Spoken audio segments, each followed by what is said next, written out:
Hello, my name is Cassie Dietrich. I'm the 4-H educator in Shelby County, and with me is Katie Feldhues, who is the 4-H educator in Ross County. And we're just going to walk you through our conference presentation today virtually. So we had planned to present at the Ohio 4-H Conference a session called Bob Ross, Your 4-H Program Through Numbers. And our focus is basically on data and how you can use data and numbers to visually communicate your impact locally through the 4-H program, whether that's to stakeholders, school administrators, to your clubs and your volunteers themselves, just things like that. So we're going to talk about where you can get your numbers and how to access the data that you might have a desire to pull, what value that data might represent. So whether it's valuable or not, or what it might mean, depending on what stakeholder you are sharing that data with, and then also how to present it. So we're going to talk a little bit about graphic design and what looks good to people so that they're willing to, read it and look through it, and it's something that is appealing to them. And then also what applications you can use to design it. All right. So for now, we're going to pull up a handout that we've developed for everybody to be able to look at after our presentation is over, so that you, it's a lot of information we're going to throw at you at once, and this way you'll be able to look at it later. So the first thing that you have to do is obtain data to be able to make anything pretty.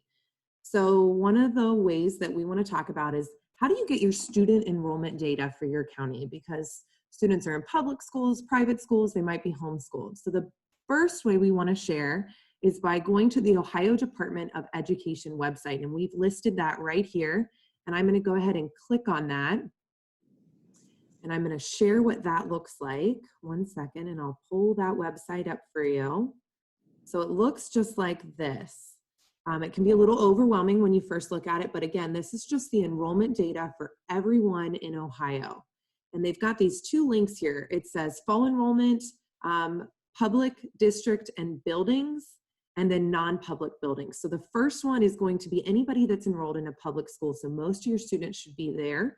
But I know in some counties, they have more private school enrollment, and that would be from the second one right here that says non-public buildings. So we're going to go ahead and click on the first one, and it's going to actually open up an Excel sheet that I'm going to then share. I know that it's a little tricky right now.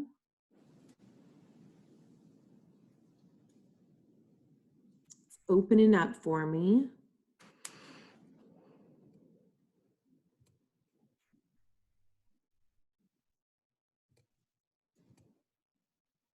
Maybe.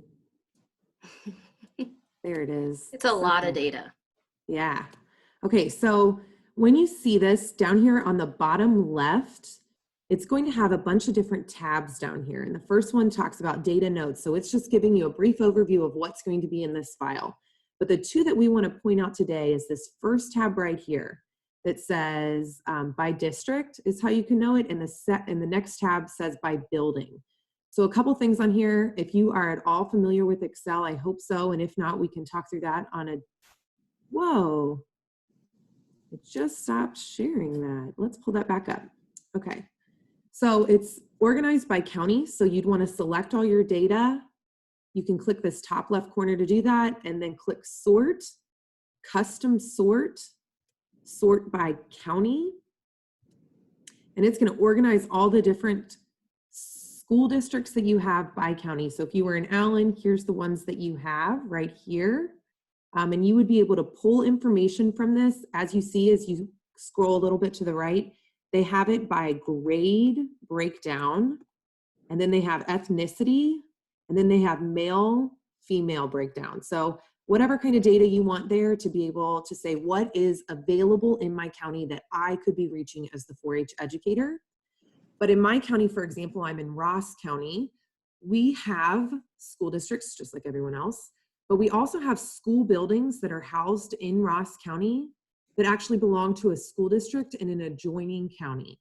So that means that Buckskin Elementary, which is actually in the Highland County School District, Greenfield, is housed here in Ross County. So those kids that primarily live in South Salem actually go to the Ross County Fair, not the Highland County Fair, but they are in a Highland County school district. So to accurately get numbers, I really want to go to the school building one. And again, I'd want to search by county. So again, sort, custom sort, sort by, and you'd sort by county. It's really well labeled.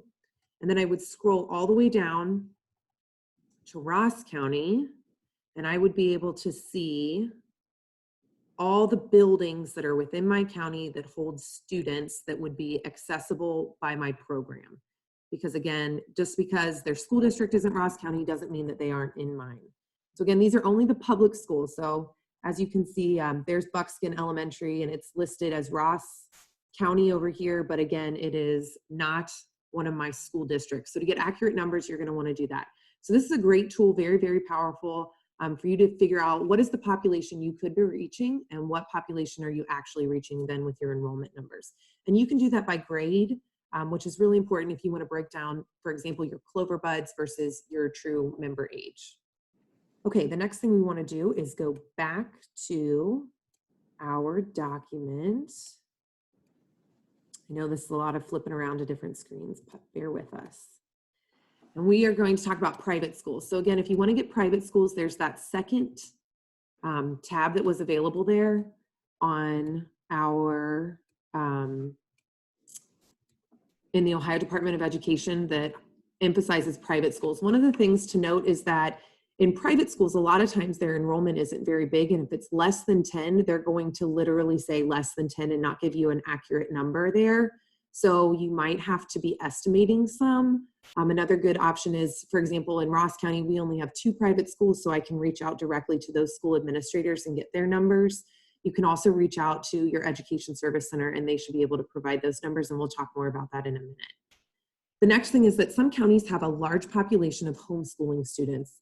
If that's you, that's awesome. But those numbers are still relevant because a lot of us have homeschoolers in our 4-H program, but you would want to know how many students are in that program. So you can reach out again to your Education Service Center, or we have the Ohio Department of Education Homeschool Department email address there, and you can email them and get those numbers. Those are public data. The next thing we have on here is the local education service center. Every county belongs to a education service center. Most of them are regionally based. And if you click on this link, it's going to show you a map for where your county lies and who their partners are so that you can reach out to them if you need that data. Okay, so that's student enrollment data. And again, that's a really important area to have numbers pulled from so that you can know how many students you're reaching out of your total population. And again, that way you can know, even if your enrollment numbers are going up or down, perhaps the enrollment in the schools are going up or down based on birth rates on any given year. And so sometimes we're hard on ourselves or we're really proud of ourselves, and really the population may increase or decrease that allows us to have influx or a decrease in our enrollment numbers. The next thing we want to talk about is volunteers. Volunteers are really important. They can be a great impact number to talk about how you are mobilizing people to have an impact on your community and the economic impact that that can have. So the independent sector is what we in Extension like to refer to find out what the hourly value of volunteer time is on average. And right now it's $25.43. Isn't that amazing? So to calculate that, you typically do whatever the activity is. So for example, Skill-a-thon.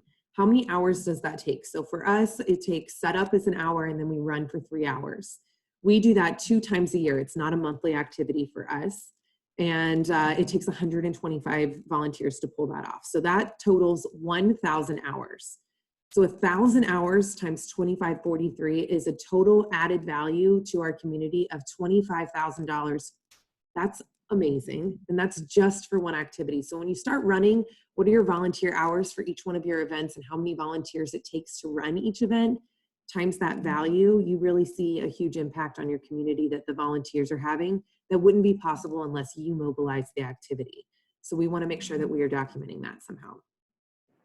The next one I want to talk about is our 4-H data. Everyone across the state is using 4-H online, either through paper enrollments or direct online enrollments by families, which is awesome. And there's really powerful information in there if you can just work with your educators to pull it. So we listed a bunch of different things that you might want to gain from your 4-H online data. For example, just project enrollment. You can look at that individually, increasing, decreasing. What are projects that maybe we want to do a clinic for to help promote the project, or maybe we have a lot of kids newly enrolled in scrapbooking and we want to do a clinic on that. These are great numbers to look at for those sorts of things. Other ones would be, what are the number of clubs you have? How many kids are in certain age groups? So for example, what's your teen population, or what's your middle school population? Do you need to be directing more programming efforts towards that? What grades are they in? What are their genders? What school districts are they in? What are their project completion rates? And I know that that's something that really changes per county in how they're counting that and stuff. So you'd have to talk with your educator on how accurate those numbers might be. What are the volunteers by years of service? Do you have a ton of new volunteers where you need to be offering more new volunteer trainings, or do you have a ton of more advanced volunteers that maybe you should be engaging in a different way?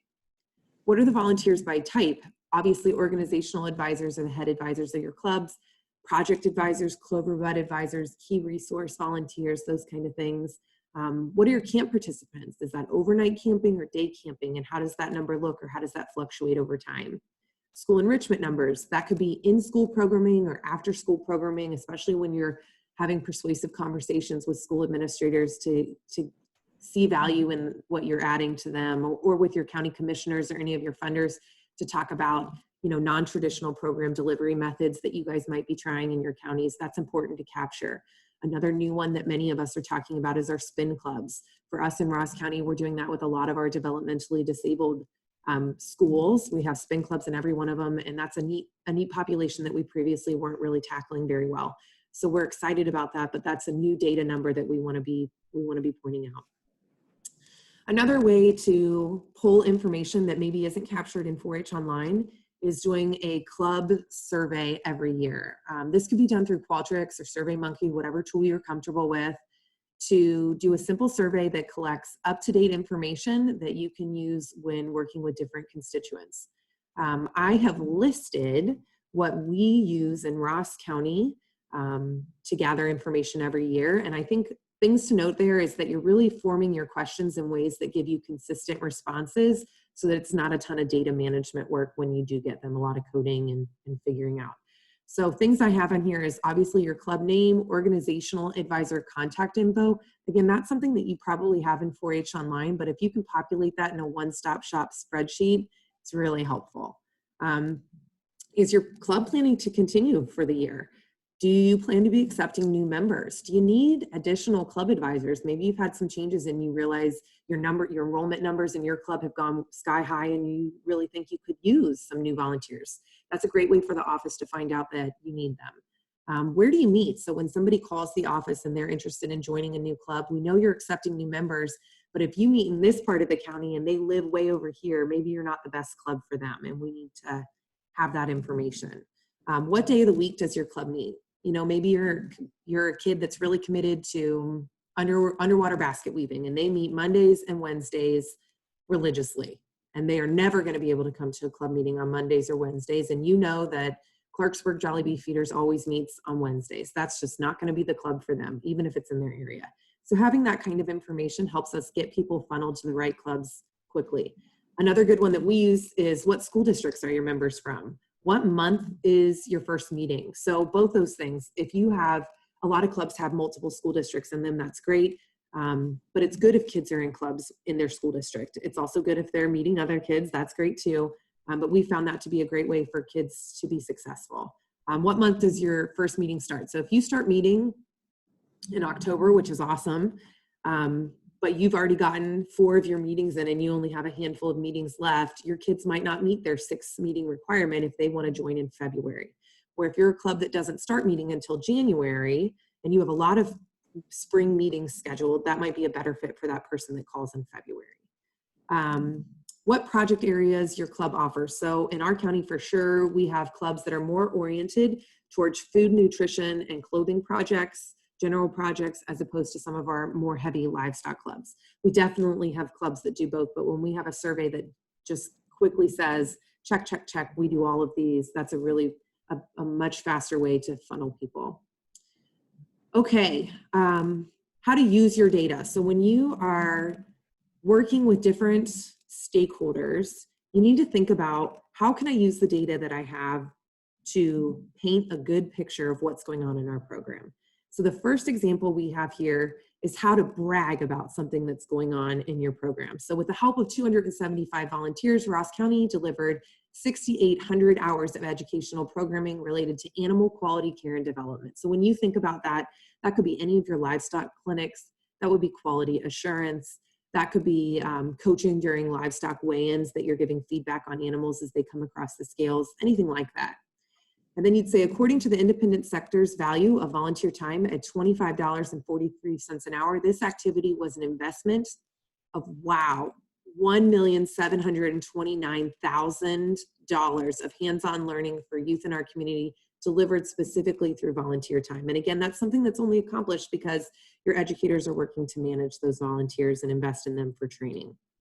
The next one can identify maybe a weakness or a gap that you have that you're trying to reach.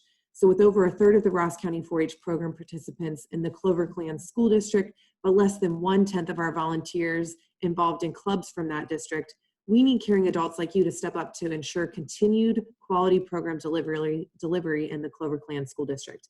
And we talk about some of the ways that that's highlighted.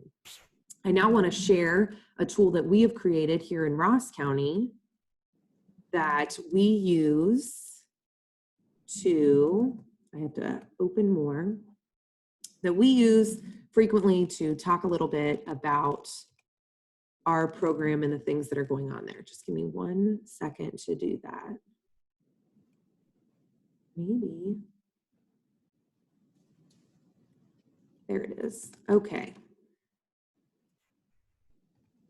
Maybe. I don't know what you guys are seeing that I'm showing. Okay, so this is the cover sheet that I use for all my school flyers that go home. So it says, join Ross County 4-H. It has some cute pictures of kids that are doing things relevant to 4-H. And then it gives a little bit of the overall basics that are going on here in Ross County. So every county is different, and it has my contact information. The back page I change out for every school district in Ross County, and it has been extremely helpful, but only possible with the help of that school survey. So Unyoto School District is one that we have.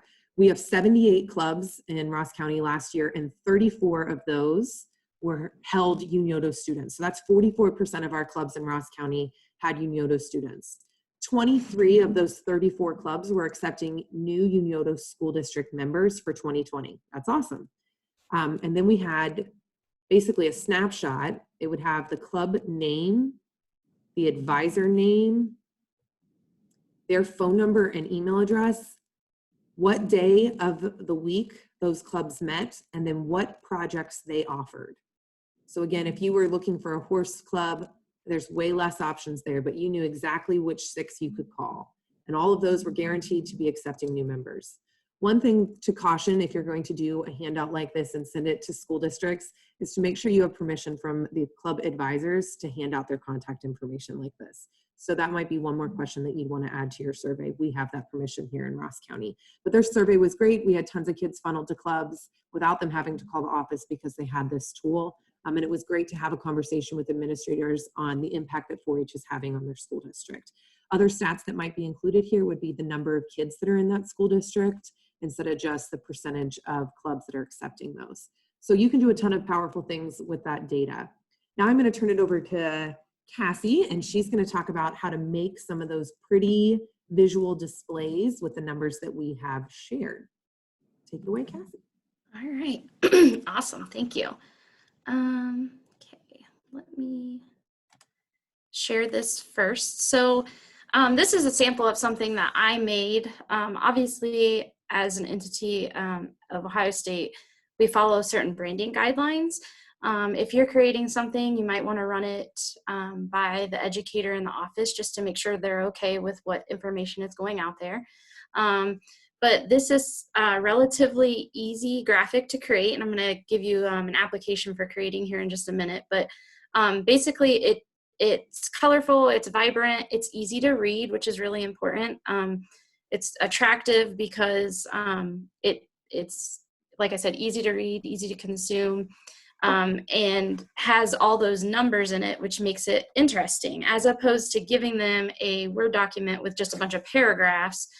We've kind of pulled out those key numbers and data and emphasized those and emphasized the impact for, in this case, this was for stakeholders, mainly our county commissioners, so that they could see the impact that we were having with our 4-H in the classroom program. So we sent out a survey similar to what Katie shared, but to teachers who were involved with 4-H in the classroom, as opposed to club volunteers, but you could do the same thing with club volunteers. Just ask them for some feedback on what their experience was with 4-H in the classroom, and then use that data to put together this infographic that we could take to our commissioners to justify why the commissioners were funding 4-H in the county. And so I just wanted to point out the one here, public schools, 4-H in the classroom was engaging 9 out of 9 of the public schools. So that's information that we were able to use from the ODE's website to pull. And we looked at that. And we also had some follow-up data that shared how many kids, or what percentage of kids 4-H in the classroom was accessing there. And then here, same thing down here, 24 hours that we were spending in schools. So if this was a volunteer per se, in my case, it was myself and my staff, but if it was a volunteer, we could take those 24 hours and convert them using the independent sector information to figure out, if that's 24 hours a week times however many school weeks out of the year that you're doing that programming, that's going to be a huge, huge economic impact, and something really important for stakeholders, or even donors, if you're going out and seeking donations for some type of project, putting up a new building on the fairgrounds or things like that. Those are the things that are really going to make a difference and encourage people to want to be a supporter of the 4-H program. Okay, so I'm going to switch over here now and share. So how do we get, really is tricky. yeah. So how do we get to the infographic, right? I have the data. How do I get to the point where it's something that I can print and send out that is nice and neat and looks great? There's a tool out there that we recommend for this. It's a browser-based program, so it's not anything where you have to buy the software or have it uploaded on your computer. You can do it all just through Google Chrome, Firefox, whatever browser you might have on your computer. And it's Canva.com, so Canva.com. And Canva is a pretty cool application. I'll go here. Where you can design all kinds of things. They have preset templates for you, so it's super easy to just drop things in. So if I were to go in here and say I decided I was going to make a flyer because I wanted to put some infographics on it, they're going to have all these templates that kind of get me started, right? So sometimes it's hard to look at a blank page and go, I don't even know where to begin. The great thing about Canva is it has all that preset up for you. And it even has Facebook posts, so if you're going to do something digital or social media, and it presets all those sizes for you. So if you don't know what size a Facebook post needs to be, no problem, because Canva already has that preset in there. And then again, you can go over here and have templates. You can upload your own photos. So where Katie had photos from her members in there, you can use photos from your club meetings. If you need to download the 4-H logo, you can upload your own photos here. So you can see there where I've uploaded even some pictures of my own members, and you just drag and drop. It goes in there really nice and easy. And there we go. Resize things, super easy. And there you go. We've already started one Facebook post there with 4-H Clover and an awesome picture of kids doing 4-H in the classroom. So the awesome thing, even more awesome thing about Canva is they actually have their own design school. And you can take courses that will teach you all about the different things that Canva does. They have tons of tutorials that walk you through step by step. Anything, if you were, struggling with how to upload an image, or, how to pick fonts or colors, this is going to walk you through all the basic graphic design fundamental concepts that are important. You know, why do I use these colors? Why do I, you know, use serif versus sans serif fonts? I'm going to start throwing crazy words out there. But Canva offers all this, and it's free. There's no cost to the design school. So you can get on here and you can learn everything that you would ever want to know about Canva, and start to do things. And then once you've created those posts, you just simply hit download, and it'll ask you what file type. So for me, if this is going to be a Facebook post, I'm going to do a JPEG because that's just a simple photo file.